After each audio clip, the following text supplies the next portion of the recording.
Hey guys, welcome back and welcome to my How to Write a series. Part 2. Today we are talking how to generate names. So this can be for places and for people. Now, names is always something that I've struggled on so much while writing. And I feel like a lot of people could probably agree. Less so with the characters and more so with the places. We're going to get straight into it and I have 5 tips for you guys on how to create names. So, tip number 1.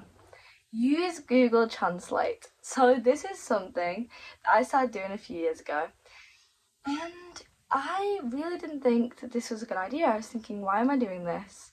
This is just weird. People are gonna know that I'm unoriginal. But this isn't true. So I use Google Translate a lot to inspire names for really places because I want kind of my places to have some sort of meaning sometimes. I use Google Translate to find alternate versions, alternate languages for the words that I want to use, and I kind of like mix and match them.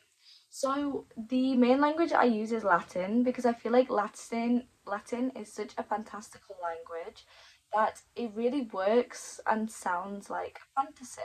So if there is a word that I need to come up with for a town, I'll think, let's think about the history of my town. What is it? What is the historicalness? Why would the town be called something like this? So I think of a word in English that my town can be derived from. And then I put this into Google Translate, usually under Latin. I do try a few different ones and I see what it gives me. Sometimes then I will take the word, or I will take a section of the word, or I will take the word and flip it backwards, or I will create an anagram of the word. Just to kind of put my own flair on it, sometimes I will take two words and mix them together. Something like that, just so obviously it's not word for word, because if you want your name to be Latin, that is perfectly fine. But if you want to create an original name, the one that doesn't exist, you can kind of, in your knowledge, know what it's based on and know where it's derived from, but your readers won't. So it's kind of like a little Easter egg for yourself if you're wanting to kind of mix and match languages and create your own word. And creating words is definitely a fun but tantalizing process. You have a lot of trial and error, which is what I found with my book. I spent a lot of time on Google Translate, trying new things, scrapping things, stuff like that. So it can be a long process of trial and error. But once you really find a word that you resonate with, that you're proud of, that you really believe, I think a lot of the time with places, I struggle to believe that my place is called this.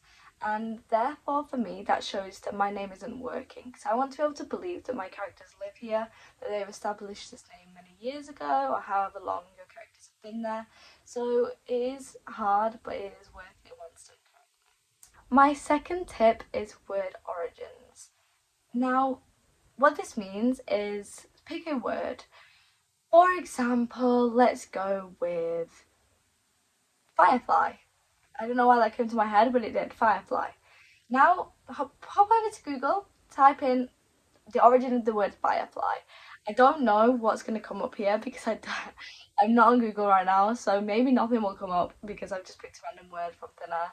But try this with many different words, and most of the time you will see that maybe the word was spelt differently back in its origins. Maybe it had one less syllable or one more syllable, and things like this.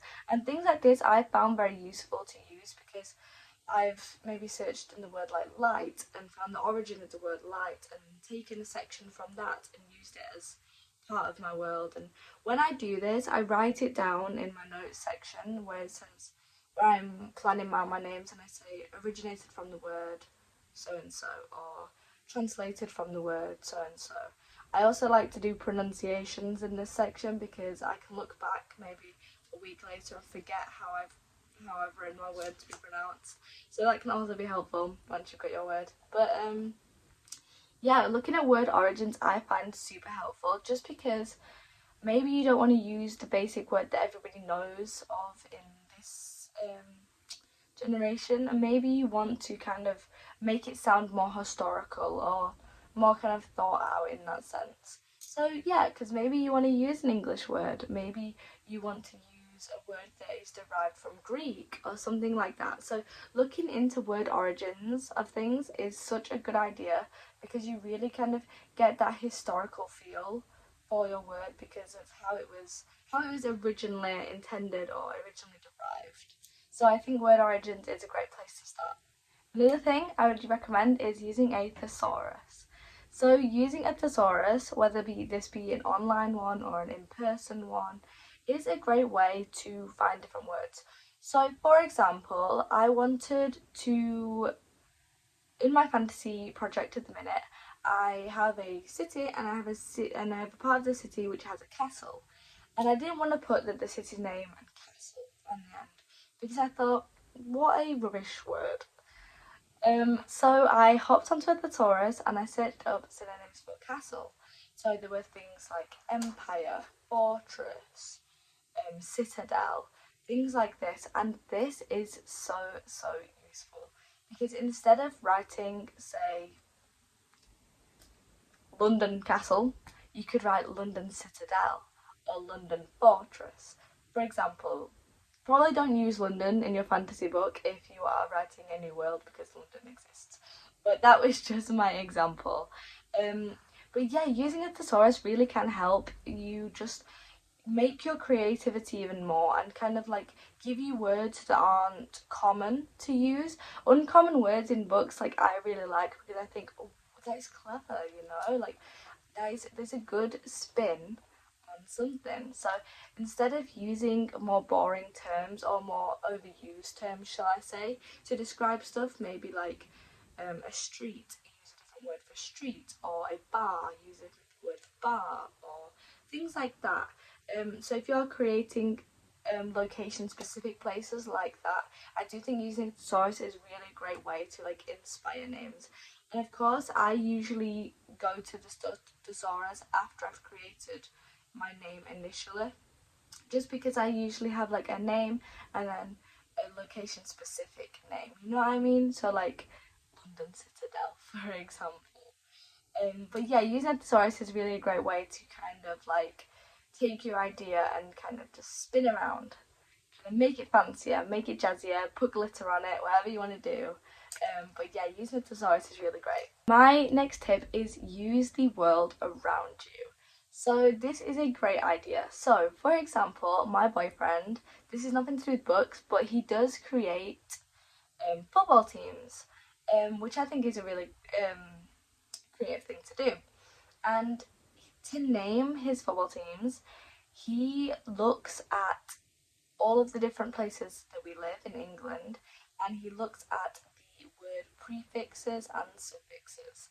So these really can help you create your own. So there's a lot of like words end in ly or ham or stuff like that, or there are ones that start with south or north or stuff like that. Looking at the world around you that we live in really can help you in your own fictional world. So I think that, yeah, taking inspiration from what's around you is such a great idea. As well as, I don't know, say you're on the train and you pass a stop and you think that was a great name. Write it down. Write it down. Maybe use it. Use half of it. Scramble the words up. Use 3/4 of it, you know? Stuff like that.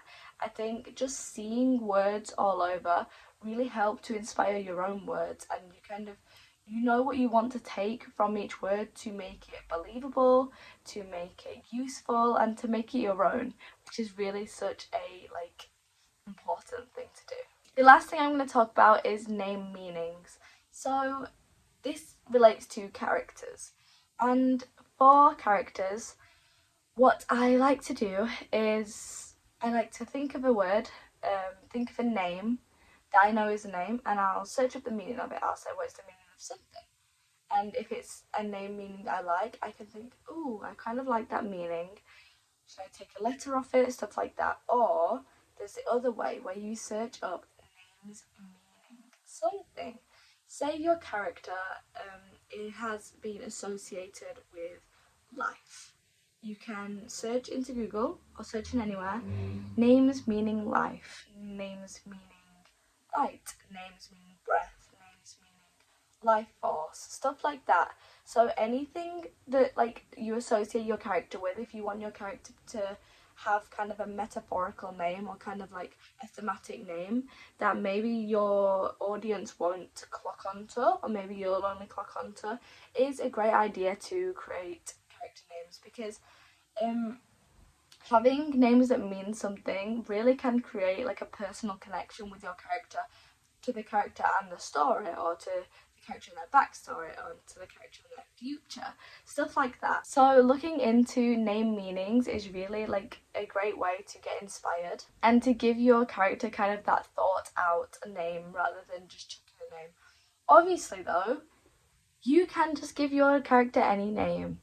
Name them after yourself, name them after your best friend, name them after your enemy, name them after your love interest, name them after your teacher, your idol, anything like that. There is no rules on what you can and can't do. So really just be as creative as possible. If you guys want to create a completely new name from scratch, do it. If you want to use a name that is already made, do it. If you want to use a place, do it. Just do anything, and I really hope that these tips that I've given you have helped you kind of like in ways that you think can inspire name creation. These aren't all the ways that you can create names, obviously. These are just the ones that I could think of that I have used personally for my book creation and my story creation. So I'm hoping these tips can help you fuel your creativity, create those amazing character and place names, and really aid your story. So thank you so much guys for watching this video, and be sure to come back for the next one, and I will see you guys soon. Thank you so much.